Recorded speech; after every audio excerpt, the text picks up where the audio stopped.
Hello guys, ito po ay simpleng pagtanggal po ng family Gmail account ng S20 Plus Samsung. So, paano po?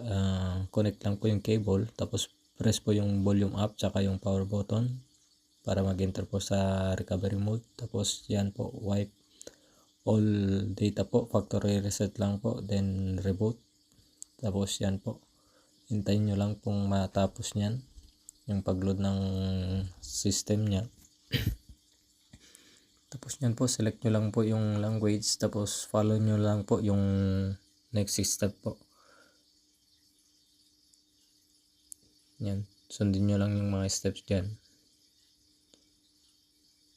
So ganyan lang po yung pagtanggal ng family Gmail account po ng S20 Plus. So yan po, tanggal na siya. Maraming salamat po.